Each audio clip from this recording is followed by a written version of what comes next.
প্রিয় ছাত্রছাত্রী, তোমাদের সকলকে আমার ইউটিউব চ্যানেলে স্বাগত। আমি কৌশিক স্যার।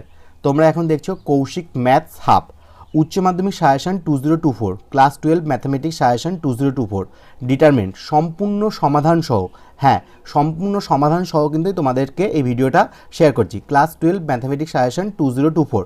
তোমাদের প্রথমেই বলি যে আগের ভিডিওতে আমি সম্পূর্ণ সাজেশনে একটা ভিডিও আপলোড করে দিয়েছি, যেখানে পিডিএফটা তুমি তোমাদের ডেসক্রিপশন বক্স থেকে পেয়ে যাবে। এবার সেই ভিডিওর ভিতর যে অঙ্কগুলো দিয়েছি সেগুলো পরপর আমি তোমাদের সঙ্গে সমাধানগুলো ডিসকাশন করছি। সুতরাং তোমরা যদি অঙ্ক একদম প্রিপারেশন না করে থাকো তাহলে এই অঙ্কগুলো অবশ্যই দেখে যাও। আশা করি তোমরা এখান থেকেই কমন পেয়ে যাবে।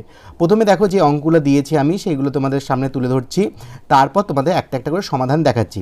প্রথমে অঙ্কটা দিয়েছিলাম 1 + a 1 1 1 1 + b 1 1 1 1 + c। প্রথমে কী করছি, এটাকে ABC দিয়ে গুণ করছি। প্রথম রোটাকে 1/a দিয়ে, দ্বিতীয় রোটাকে 1/b দিয়ে, তৃতীয় রোটাকে 1/c দিয়ে গুণ করছি। তারপর কি করছি, তারপর আমরা r1 = r1 + r2 + r3। তাহলে প্রথম রোটাকে আমরা চেঞ্জ করে তিনটেকেই যোগ করে আকারে লিখছি এবং সেটাকে কমন নিয়ে নিচ্ছি। কমন নিলে কি হচ্ছে, প্রথম লাইনটা 1 1 হয়ে যাচ্ছে। সেখান থেকে আমরা c2 = c2 - c1, c3 = c3 - c1 করলে 1 0 0 হয়ে যাবে এবং তারপর আমরা ডিটারমিনেন্টটাকে ভেঙে দিলেই আমাদের প্রদত্ত উত্তরটা চলে আসছে। এরপরে অঙ্কটা কি দিয়েছিলাম, x + y + 2z, x y z, 2x + y + z, y z + x। এটা সমান সমান কিছু একটা প্রমাণ করতে দিয়েছি, সেটা হচ্ছে 2 of x y z তার স্কোয়ার। প্রথমে আমরা c1 = c1 + c2 + c3 করছি, তাহলে আমরা দেখতে পাচ্ছি একটা কমন চলে আসছে এবং আমাদের 1 1 1 চলে আসছে। 1 1 1 আসলে কীভাবে করতে হয়, 1 0 0, r2 = r2 - r1, r3 = r3 - r1 করে আমরা 1 0 0 করছি এবং তারপর ডিটারমিনেন্টটাকে ভেঙে দিলেই আমাদের প্রদত্ত উত্তরটা চলে আসছে। এরপরে অঙ্কটা, যেটা এবছরের জন্য খুব ইম্পর্টেন্ট, এই অপারেশনটা মেনলি খুব ইম্পর্টেন্ট, যেটা কি আছে 1 + a² - b² 2ab - 2b 2ab 1 - a² b² 2a 2b - 2 এটা। প্রথমে এখানে অপারেশনটা করতে হবে, c1 = c1 - b c3 এবং c2 = c2 + a c3। তো এখানে আমরা যদি অপারেশনটা করি তাহলে প্রথম লাইন থেকে একটা 1 + a² + b² কমন যাবে, দ্বিতীয় লাইন থেকেও একটা 1 + a² + b² কমন যাচ্ছে। কমন নেওয়ার পর কি দাঁড়ালো, 1 0 b 0 a - a 2b 2a 1 - a² + b²। এবার আমরা এটাকে ডিটারমিনেন্টে ভেঙে দিচ্ছি। ডিটারমিনেন্টে ভেঙে দিলেই যে উত্তরটা দরকার আমাদের সেই উত্তরটা চলে আসছে। তাহলে এই প্রথম অপারেশনটাই কিন্তু এখানে গুরুত্বপূর্ণ, এটা করতে পারলে অঙ্কটা হয়ে যাবে। এরপর দেখো 4 নম্বর অঙ্কটা দিয়েছি, 1 a² + 1 ab ac ab b² + 1 bc ca cb c² + 1। এখানে ডিটারমিনেন্টের ক্ষেত্রে প্রথম অঙ্কটাই খুব করে প্রথম লাইনটা মেনলি খুব ইম্পর্টেন্ট। সেটা হচ্ছে প্রথম লাইন থেকে আমি a কমন নিলাম, দ্বিতীয় লাইন থেকে b কমন নিলাম, তৃতীয় লাইন থেকে c কমন নিলাম।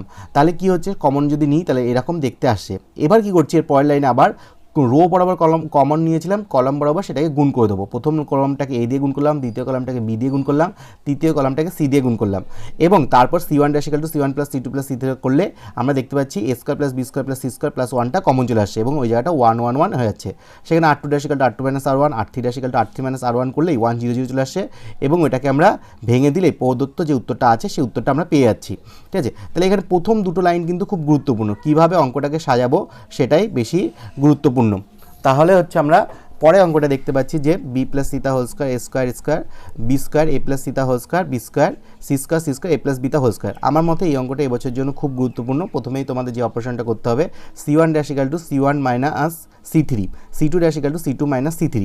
সেখানে আমরা a² + b² যদি ফর্মুলা ফেলি তাহলে প্রথম দুটো লাইন থেকে আমরা a + b² কমন নিয়ে নিতে পারবো এবং তারপরে r3 = r3 - r1 + r3 করলে আমরা আরেকটা স্কোয়ার কমন নিতে পারছি এবং তারপর যদি আমরা ভেঙে দিই তাহলে উত্তরটা চলে আসবে। তোমরা উত্তরটা দেখে নাও এবং আস্তে আস্তে পরপর এটা করে নিতে পারো তোমরা। এবং এরপরে দেখো আমাদের বাকি যে অঙ্কগুলো আছে, f(x) = এটা দেওয়া আছে, f(100) এর মান নির্ণয় করতে বলেছি, তারপরে মান নির্ণয় করতে বলেছি, তারপর দুটো সমাধান দিয়েছি এবং আরেকটা অঙ্ক দিয়েছি ডিটারমিনেন্টে যে 100 দ্বারা বিভাজ্য, বিস্তৃতি না করে প্রমাণ করতে বলেছি, ক্যামার্স রুলের সাহায্যে প্রমাণ করতে বলেছি। এবছর কিন্তু ক্যামার্স রুল আসার সম্ভাবনা খুব বেশি, সুতরাং তোমরা কিন্তু সেটা আরেকটু ভালো করে প্র্যাকটিস করো। আরও 7খানা অঙ্ক তোমাদের জন্য আছে, টোটাল 12টা অঙ্ক তোমাদের জন্য দিয়েছি এই ডিটারমিনেন্টের সাজেশন থেকে। তাই 7 নম্বর অঙ্কটা কী করতে হবে, দেখো প্রথম যে রো 2 আছে c2 C2 dash equal two আছে সেখান থেকে একটা এক্স কমন নিলাম, C3 ড্যাশ থেকে একটা এক্স প্লাস ওয়ান কমন নিয়ে নিচ্ছি। এবার তারপর দেখতে পাচ্ছি রো থ্রি থেকে আবার একটা কমন যাচ্ছে এক্স মাইনাস ওয়ান, সেটাকে কমন নিয়ে নিচ্ছি। এবার 1 এসে গেছে, সেটাকে 1 0 0 করছি এবং ডিটারমিনেন্টটাকে ভেঙে দিচ্ছি। তাহলে আমাদের যে উত্তরটা আসে সেটা 0 হয়ে যাচ্ছে। 0 হয়ে গেলে কি এফ অফ 100 চেয়েছিল, এফ অফ 100 বসালে কি 0-এর মধ্যে 0 বসা, তাহলে 0ই হবে, তাহলে উত্তরটা কিন্তু 0। তাহলে অঙ্কটা দেখে ঘোরালো মনে হলেও কিন্তু অঙ্কটা খুব সহজ ছিল। এরপর একটা 2 নম্বরে দুবার পরীক্ষায় দিয়েছে, তোমরা একটু দেখো ভালো করে যে এবিসি সমান্তর প্রকৃতিতে আছে। এবিসি যদি সমান্তর প্রকৃতি থাকে তাহলে a plus C equal to 2b হয়। সেখানে আমরা হচ্ছে এই অপারেশনটাই করব, r1 dash equal to r1 plus r3 minus 2r3। তাহলে আমি দেখতে পাচ্ছি প্রথম যে লাইনটা আছে পুরোটা 0 হয়ে যাচ্ছে, লাস্টের যেটা আছে a plus C minus 2b আসছে, সেটা হচ্ছে সমান্তর প্রকৃতির ধর্ম অনুসারে সেটাকে 0 বলে লিখে দিতে পারছি। তাহলে কোনো ডিটারমিনেন্ট একটা রো যদি 0 হয়ে যায় তাহলে কিন্তু সেটা 0 হয়ে যাবে। এরপরে দেখো 8 নম্বর যে অঙ্কটা দিয়েছি সেখানে r1 dash equal to r1 plus r3, মানে প্রথম রোয়ের সঙ্গে যদি তৃতীয় রোটাকে আমরা যোগ করি তাহলে 1 1 1 এসে যাচ্ছে, তারপর 1 0 0 করবো আমরা, তারপর ভেঙে দিলে আমাদের পদ্ধতি উত্তরটা চলে আসবে। এই অঙ্কটাও খুব বেশি আরে এবছরের জন্য ইম্পর্টেন্ট, তোমরা একটু ভালো করে প্র্যাকটিস করো। এরপর দেখো সমাধান দিয়েছি, সেখানে r1 dash equal to r1 plus r2 plus r3 করছি, তাহলে x plus a plus b plus c common চলে যাচ্ছে, সেটাকে 0-এর সঙ্গে সমান করছি, দুটোকে আলাদা করে 0-এর সঙ্গে সমান করলে x এর মান 0, x এর মান minus a plus b plus c আছে, ঠিক আছে। এরপর দেখো এই যে ডিটারমিনেন্টটা দেওয়া আছে এটা 100 দ্বারা বিভাজ্য করতে হবে। এখানেও আমি প্রথম লাইনে a b c কমন নিয়ে নিচ্ছি, তারপর আবার কলম বরাবর সেটাকে গুণ করে দিচ্ছি এবং যদি r1 dash equal c1 dash equal two c1 plus c2 plus c3 করি, মানে কলমগুলোকে যোগ করে দিই, তাহলে আমাদের একটা কমন চলে আসছে। সেখান থেকে আমরা 1 1 1 পেয়ে গেলাম, তারপর 1 0 0 করবো এবং বাইরে দেখতে পাচ্ছি 100 এসেছে, যেহেতু 100 গুণ আকারে আসে অবশ্যই তাহলে এটা 100 দ্বারা বিভাজ্য হবে। এরপর 11 নম্বর অঙ্কটা দেখো লগের অঙ্কটা। লগের ক্ষেত্রে একটা নিয়ম আছে, লগের ক্ষেত্রে বেস যেটা থাকে এবং যেটা পাওয়ার উপরে থাকে সেটাকে এইভাবে ভাগ করা যায়, log x y z by log x, দুটোর ক্ষেত্রে ই বেস হয়ে যায় বা যে কোনো বেসই হতে পারে, সেক্ষেত্রে কোনো সমস্যা নেই। এবার আমি প্রথম লাইন থেকে কমন নিচ্ছি, দ্বিতীয় লাইন থেকে কমন নিচ্ছি, দেখতে পাচ্ছি দুটো রো সমান হয়ে গেল। যদি দুটো রো সমান হয়ে যায় তাহলে কিন্তু তারা ডিটারমিনেন্ট ভ্যালুটাকে আমরা 0 ধরে নেবো। তাহলে এখানেও কিন্তু এটা কিন্তু অলরেডি একবার উচ্চ মাধ্যমিক পরীক্ষা এসেছে, এবছরের জন্য খুব গুরুত্বপূর্ণ, তোমরা একটু ভালো করে প্র্যাকটিস করবে। এরপর যে লাস্ট দুটো অঙ্ক সেটা হচ্ছে ক্যামারসোলের সাহায্যে সমাধান। তো ক্যামারসোলের সাহায্যে সমাধানের ক্ষেত্রে দেখো প্রথমে আমরা ডিটারমিনেন্টটাকে সাজাবো, যে জায়গাটায় নেই সেই জায়গাটাকে 0 ধরতে হবে, তাহলে ডিটারমিনেন্টটা ভাঙলে 2 হচ্ছে, এখানে লিখতে হবে নট ইকাল টু 0, একটি মাত্র সমাধান আছে। এবার ডেল ওয়ানের ক্ষেত্রে কী হয়, ডেল ওয়ানের ক্ষেত্রে প্রথম যে রোটা আছে, প্রথম যে কলামটা আছে সেটাকে হচ্ছে কনস্ট্যান্ট টার্ম দিয়ে রিপ্লেস করবো, অর্থাৎ এক্সের যে সহগগুলো ছিল সেগুলো এক্স দিয়ে রিপ্লেস করবো এবং সেটা মান বের করবো। তারপর ওয়াইয়ের যে সহগগুলো ছিল সেটাকে রিপ্লেস করবো এবং ডেল 3 মান জেডের সহগগুলোকে হচ্ছে কনস্ট্যান্ট টার্ম দিয়ে রিপ্লেস করতে হবে।